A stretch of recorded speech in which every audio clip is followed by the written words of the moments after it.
We had some personal relationships here with Ethiopia, so we had the privilege of coming and seeing the place. And I think unlike a lot of people, Ethiopia wasn't just something we'd heard about. It was a place we'd visited. It was a place we'd come here to Addis Ababa, and we'd been really impressed with the things we'd seen, with the people, with the attitude, with the opportunities. So thankfully, a lot of the preconceptions that I think many investors sort of are led to understand and believe, we'd sort of broken through accidentally by visiting for personal reasons and getting to know this place. And as we looked at Ethiopia, we realized, gosh, we've got the second largest population in Africa. We've got these incredible trade schemes where you're duty-free, you're tariff-free going into the European markets, into the U.S. markets. You have a very interesting geographical location vis-a-vis the Middle East and Europe. And you're surrounded by countries like Kenya that have proven to be tremendous markets for business, and yet Ethiopia seemingly has been left off the map. Why is this? So we really started thinking through it. Instead of just making a judgment call and saying, oh, no one goes to Ethiopia, why should we? We really thought through it, and we realized, wow, this is an opportunity. We have just a consumer market alone that's going to be a viable driver for business in the future, and we have the potential, I think, to create an economic capital for East Africa that rivals the political capital that Ethiopia is really known for. You have the African Union here, you have the crossroads of the continent, and yet the business community seems to have ignored that fact. So from a whole host of perspectives, we really saw that this was a place that was beginning to grow into, I think, a very bright future.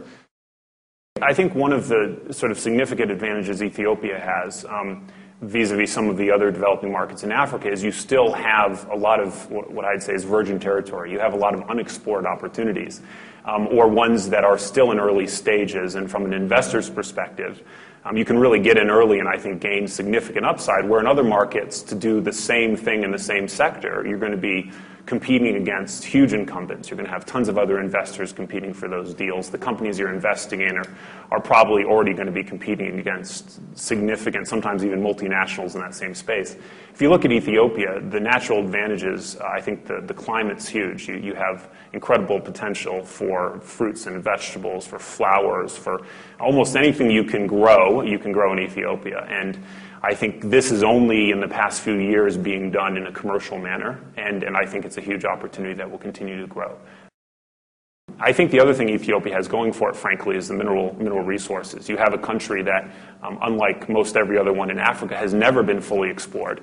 If you look at, I don't care if you're talking about gold or oil and gas or whatever mineral it might be, you've got a country that's highly prospective, and yet because it was never colonized, never was really explored. And so for the first time, where else in the world can you find, for the first time, companies going out and searching for oil, searching for gas, searching for various minerals and precious materials? This is an incredible opportunity, probably one of the few places in the world where this discovery is new. And you as an investor can participate. We can participate. We have actually made an investment in a company in that sector, going out and discovering what the ground has to offer in this country.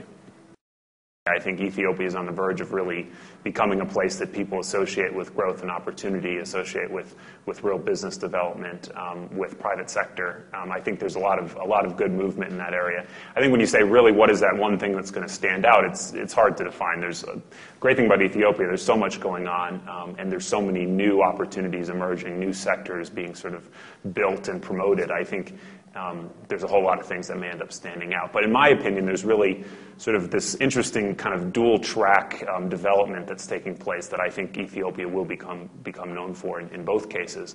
On one hand, I think something quite major, something very significant that Ethiopia is going to be standing out of the crowd for is its ability to really deliver great pricing and manufacturing. I think you have 80 million people. You have a fantastic labor force that's extremely low cost. I'm based in Beijing, very much aware of what's happening in the manufacturing capital of the world, China. The major issue facing manufacturers is the cost of labor. There really is significant issues in delivering the same cost structure that just a few years ago was possible in China. And I know firsthand that manufacturers, buyers are saying, where can we go? Where can we find labor that's responsible, that's trustworthy, that can be trained well, and most of all is extremely low cost. And I think Ethiopia is going to emerge as a real leader in low-cost manufacturing.